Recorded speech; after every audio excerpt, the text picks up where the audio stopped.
Pessoal, meus amigos, sejam bem-vindos de novo aqui ao nosso canal Direito para Concursos. Pessoal, hoje uma aula mais curta, mas de extrema importância. Questões a respeito desse assunto, discricionariedade e vinculação, são muito frequentes para todo concurso aí, né? Se você for prestar uma prova que cai direito administrativo, esse tipo de questão aqui acaba caindo bastante. Tá? Esses daqui a gente pode também enquadrar, né? Além de atos administrativos, a gente também pode enquadrar lá nos poderes administrativos. Caso você esteja estudando para analista, você acaba vendo esse tipo de cobrança lá em poderes administrativos, como se fosse ali um poder discricionário, um poder vinculante. Então, acaba tendo esse tipo de cobrança. Vamos entender, gente, né? E a primeira premissa que eu quero que vocês entendam aqui a respeito de discricionariedade e vinculação, a respeito aqui dos atos administrativos, né? Lembrando, estamos falando dos atos administrativos. Primeira questão aqui a respeito da discricionariedade e vinculação é que, pessoal, toda atuação do ente estatal é vinculada à lei. E aqui, quando eu falo ente estatal, é qualquer pessoa que esteja atuando aqui com um munus público. Qualquer pessoa atuando com uma função pública, ela está estritamente ali vinculada à lei. Você vai se lembrar a respeito do princípio da legalidade, quando estudamos os princípios, a gente vê a respeito lá, então, da necessidade do servidor público, do agente público, seguir de forma estrita somente o que está previsto na lei. É diferente lá do particular. O particular ele pode fazer tudo o que ele quiser, a não ser que esteja proibido em lei. Aqui, com relação ao servidor público, é diferente. A premissa é que você está vinculado à lei. Somente pode fazer aquilo que a lei te autoriza, somente pode fazer aquilo que a lei determina que você faça. Agora, pessoal, uma coisa que a gente precisa saber distinguir, né? Então, a lei ela vai determinar se a atuação administrativa é vinculada ou então se ela é discricionária. E qual que é a diferença entre os dois? Nunca esqueça, tá? Então, o ato discricionário e o ato vinculado, ambos estão vinculados à lei. A diferença aqui é que o ato discricionário, no comando normativo, então na norma, tá, na lei, está dizendo ali de uma forma que permite que haja uma possibilidade de escolhas ao administrador público. Então a lei, né, vamos dizer aqui que é um quadro, dá aqui toda essa possibilidade de atuação. Tá? Ele pode atuar em tudo aqui. E o administrador público ele resolve atuar aqui, então ele preenche aqui dentro do quadro, aqui a forma como ele quer atuar. Então uma ampla margem aqui de escolha. Ele vai decidir conforme os critérios, e aqui lembre também, critérios de oportunidade. Então ele considerou mais oportuno aquele tipo de atuação e também de conveniência. Então, oportuno e conveniente, ele analisa ali qual que seria a melhor forma de atuar dentro daquela situação em específico. Isso daqui a gente chama no direito administrativo de análise de mérito. Tá? Ele está analisando o mérito da situação e ele entende que ele deve atuar daquela forma. A lei possibilita que ele atue daquela forma, então ele vai lá e aplica ali da forma como ele entende mais correto. E de que forma que a lei pode trazer esse tipo de discricionariedade? Tá? A lei ela pode trazer a discricionariedade por meio da própria lei. Então a própria lei pode dizer ali, olha, você pode, por exemplo, realizar uma licitação por meio de concorrência, ou então você pode realizar uma licitação por meio de leilão. Tá? Então, a própria lei vai dizer, olha, você pode utilizar das duas formas e o administrador público vai lá e escolhe uma das duas formas. Ele entende, vê qual que é mais conveniente, vê qual que é mais oportuno e vai lá e aplica dessa forma. A própria lei pode trazer essas duas possibilidades ou mais de duas possibilidades. Ou, gente, a lei pode trazer conceitos jurídicos vagos ou indeterminados.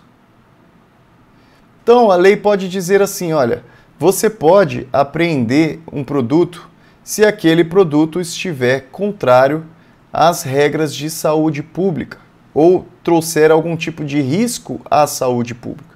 Isso daqui, pessoal, é um conceito jurídico indeterminado, conceito jurídico vago, porque o que é que traz algum tipo de risco à saúde pública? Isso daqui é, de certa forma, um conceito indeterminado, um conceito vago, a não ser que a lei já esteja determinando quais são os riscos, né, para a saúde pública. Se trouxer algo vago dessa forma, o administrador público vai poder atuar de uma forma discricionária. Ele vai entender o que ele entende que causa risco e vai realizar ali a apreensão, por exemplo, daqueles produtos, daqueles bens. Também, olha, você pode fechar um local que esteja ali, por exemplo, trazendo pornografia, né? Então você pode fechar aquele local e, com relação à pornografia, você vai ter que realizar ali uma interpretação. Então o administrador público vai realizar uma interpretação a respeito do que ele entende que está ali prejudicando os interesses ali relacionados a essa questão. Tá? Então conceitos jurídicos vagos, conceitos jurídicos indeterminados, trazem aqui uma possibilidade de um ato discricionário. Se a própria lei ela não foi taxativa com relação àquela situação, dá aqui uma margem de interpretação um pouco maior para o administrador público. O que a gente tem que tomar cuidado, pessoal, discricionariedade é diferente de arbitrariedade. A arbitrariedade seria você não atuar em conformidade com a lei. Então nós temos aqui a lei, como eu expliquei para vocês, e você, né, resolve atuar aqui assim, ó. Você percebe que está atuando um pouco conforme a lei, mas você resolve atuar aqui, sendo que a lei está aqui. Você está sendo arbitrário. Você não está mais seguindo a lei, você está seguindo ali a sua cabeça, seguindo aquilo que você quer fazer. Isso daqui viola, lógico, né? Isso acaba sendo um ato ilegal, um ato ilícito, então ele já não é mais um ato discricionário, e sim um ato arbitrário. Tá? Essa é a diferença entre arbitrário e discricionário. Discricionário leva em conta ali a oportunidade e conveniência, sempre dentro das margens da lei, sempre dentro de uma análise de mérito. Agora, os atos vinculados. Os atos vinculados também, da mesma forma, estão ali dentro da lei, né? Estão dentro da lei, mas eles estão adstritos aos ditames previstos na legislação de forma objetiva. Então, é aquela situação em que a lei diz assim, olha, você, em tal caso, somente pode utilizar do pregão, tá? Então, por exemplo, uma licitação, você só pode utilizar ou só pode utilizar da concorrência nessa situação específica. Então, aqui acaba sendo um ato vinculado. Vamos dizer aqui que a lei fala isso daqui e você precisa necessariamente atuar dessa forma aqui. Tá? Então, imagine aqui como sendo uma moldura de um quadro, você precisa só pintar dentro daquela moldura e você precisa aqui preencher toda a moldura. Tá? É diferente do discricionário, que você pode aqui escolher de que forma que você quer atuar. Tá? Então, com relação ao ato vinculado, ele estabelece todos os elementos, então ele já diz de que forma que você vai atuar, qual que é o objeto, quem são as pessoas, tá? Tudo está vinculado aqui, sem deixar margem de opção acerca da melhor atuação. Não é o administrador público que decide aqui qual que é a melhor atuação, é a lei já fala qual que é a melhor atuação. Por haver prévia e objetiva tipificação legal do único comportamento possível. Então a palavra-chave aqui é o único comportamento possível da administração pública, existe uma objetividade absoluta. Não existe aqui a possibilidade de uma interferência subjetiva. Tá? As decisões aqui elas são objetivas, elas não dependem aqui de uma subjetividade do administrador público, não cabe a ele ficar aqui decidindo o que é melhor ou o que é pior. E é interessante aqui que a ocorrência, como existe essa objetividade, quando ocorre ali a previsão legal, ela acaba gerando também um direito adquirido aos particulares. Como já está tudo previsto em lei, se ocorreu ali o fato que é previsto em lei, o direito já é adquirido para os particulares. Então, por exemplo, a lei fala assim, olha, se você, por exemplo, fizer todos os requisitos, você pode pegar uma licença de construção. Então, se você seguiu todos os planejamentos, teve ali já um arquiteto já fez o seu projeto, já consultou o engenheiro, está tudo aprovado. Se você fizer tudo isso, você vai poder sim receber a licença de construção. Isso daqui é um ato vinculado. Se você já fez tudo, o administrador público não pode chegar e falar assim, olha, eu acho que não estou muito afim que você construa a sua casa. Isso ele não pode fazer porque é um ato vinculado. Se você preencheu todos os requisitos ali, a administração pública ela precisa necessariamente te dar aquela licença para você poder construir. Tá? Então acaba gerando inclusive um direito adquirido. Se a administração pública ela não respeitar aquilo, a pessoa ela pode, por exemplo, ajuizar uma ação no Poder Judiciário para poder efetivamente ter aquele direito respeitado. Pessoal, com relação ao controle, o controle que é exercido pelo Poder Judiciário, a gente sabe muito bem que todos os atos administrativos estão sujeitos ao controle do Poder Judiciário.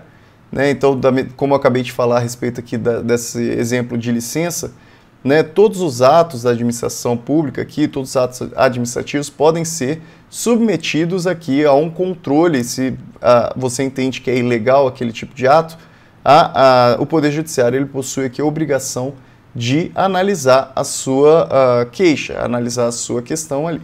Então, de que forma que ocorre aqui o controle pelo Poder Judiciário? Com relação aos atos discricionários, porque com relação aos atos vinculados, a gente vê, né, lógico, a administração pública ela precisa seguir o que está previsto ali na lei. Se ele não seguir o que está previsto na lei, você entra com um pedido e o Poder Judiciário vai determinar que a administração pública siga a lei. Agora, com relação aos atos discricionários, o que ocorre?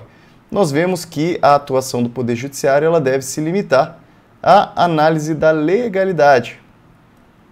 Como eu falei para vocês, como a administração pública ela possui uma margem de escolhas, não pode aqui o Poder Judiciário falar assim, olha, eu acho que você, né, então temos aqui o quadro e a administração pública atuou aqui, não pode o Poder Judiciário chegar e falar aqui assim, ó, administrador público, eu acho que você atuou errado, eu acho que você devia ter atuado aqui e não aqui no outro. Tá? Isso o Poder Judiciário não pode fazer. O que o Poder Judiciário pode fazer é somente analisar aqui se foi seguida a legalidade. Então, se esse ato está dentro aqui da moldura ou se, por exemplo, ele está aqui. Se ele está aqui o Poder Judiciário pode entender que há sim uma ilegalidade. Então, é um critério de legalidade e não um critério de conveniência ou oportunidade. A conveniência ou oportunidade não entra aqui na discussão do Poder Judiciário, ele não pode adentrar no mérito. Então, toda vez que você vê esse tipo de questão falando assim, olha, o Poder Judiciário não pode entrar no mérito administrativo. Ele não entra no mérito administrativo, porque o mérito administrativo é a oportunidade e conveniência, ok? Uma questão que a gente tem que tomar muito cuidado, que tem sido cada vez mais cobrado, é que o princípio da legalidade ele tem sido cada vez mais entendido como o princípio da juridicidade. Qual que é a diferença entre princípio da legalidade e princípio da juridicidade? Tá? O princípio da juridicidade, né? Então, o próprio nome já diz aqui, né? Quando a gente pensa em legalidade, a gente pensa em lei, né? Obviamente, legalidade tem a ver com lei. Quando a gente pensa em juridicidade, a gente está pensando em direito. Juris é direito, tá? Iuris, direito. Então, quando a gente pensa em lei, a gente pensa em legalidade. Quando a gente pensa em juridicidade, a gente está pensando em direito. E qual que é a diferença aqui? Porque atualmente nós entendemos que o controle que é exercido aqui pelo Poder Judiciário ele não é somente um controle de legalidade, ele é um controle de juridicidade. O controle de juridicidade, ele considera que os princípios são considerados normas jurídicas ao lado das regras. Aqui, regras, leia-se lei. E podem ser invocados para controlar a juridicidade da atuação do Estado. Então, os atos administrativos, além de respeitarem, né, necessariamente terem que respeitar a lei, né, aquelas normas, aquelas regras escritas, positivadas, ele também precisa respeitar aqui as normas, princípios. Então, além das normas, regras, ele tem que respeitar também as normas, princípios. E esse controle tem sido feito dessa forma também atualmente. Isso acaba trazendo uma margem mais ampla de atuação aqui pelo Poder Judiciário, porque às vezes nós temos situações que o administrador público ele vai entender que ele está atuando conforme a lei, mas na realidade ele está ferindo alguns princípios ali que são muito importantes.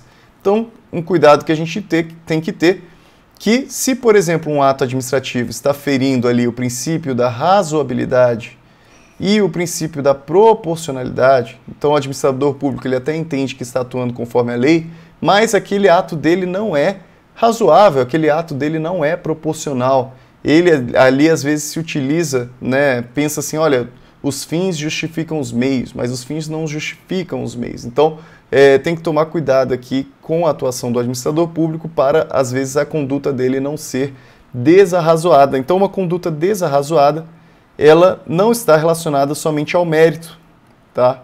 Não está relacionada somente ao mérito. Então, o Poder Judiciário, ele pode sim realizar ali um controle, então pode tornar, por exemplo, um ato ilegal em razão dele estar sendo contrário ao princípio da razoabilidade. Ok? Então isso daqui seria um aprofundamento, mas as questões têm cobrado cada vez mais a respeito desse assunto. Tá? Esse aprofundamento aqui ele é muito importante porque hoje, então, o controle é exercido de acordo com o princípio da juridicidade.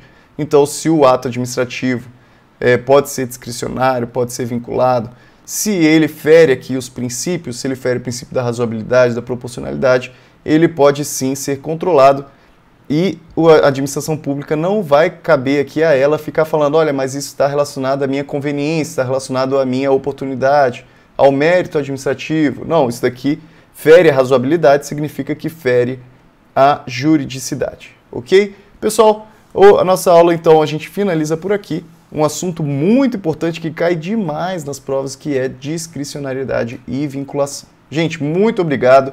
Até a próxima. Bons estudos para vocês.